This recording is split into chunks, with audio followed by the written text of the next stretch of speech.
যেই হাজব্যান্ড নারীর 4টি বিষয়ে খেয়াল রাখে সেই হাজব্যান্ডের অবাধ্য কখনোই কোনো নারী হয় না।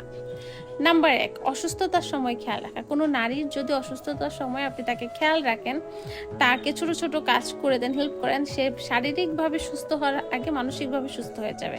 নাম্বার 2, দুঃখ কষ্টের সময় সে যখন মেন্টালি সাপোর্ট চাচ্ছে আপনার কাছ থেকে, সে যখন কান্নাকাটি করতেছে, তাকে তখন একটু সময় দিন, তার কথাগুলো শুনুন, তাকে একটু জড়িয়ে ধরুন, তাকে একটু মেন্টালি সাপোর্ট দেন, বাস সে দেখবেন আপনার বাধ্য হয়ে গেছে।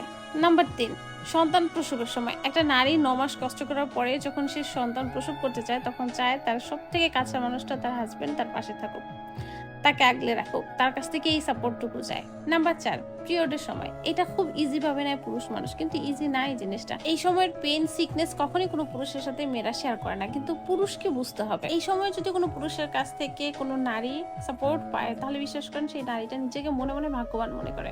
এই 4টি বিষয়ে যদি কোনো পুরুষ তার নারীর খেয়াল রাখতে পারে, বিশ্বাস করেন সেই নারী মানসিকভাবে শান্তিতে থাকবে। আর যখন সে মানসিকভাবে শান্তিতে থাকবে, তখন সে পুরো পরিবারটাকে ভালো রাখবে। আর এর সাথে তো অবশ্যই সে যে চাহিদার জন্য আপনার কাছে আসছে, তার চাহিদাগুলো পূরণ করতে হবে, তার যত আবদার আছে পূরণ করতে হবে। তাহলে দেখবেন আপনার স্ত্রী অবশ্যই আপনার বাধ্যগত হয়ে যাবে। আর এই সব জিনিসের খেয়াল যে পুরুষ রাখে, সেই পুরুষ একজন প্রকৃত পুরুষ।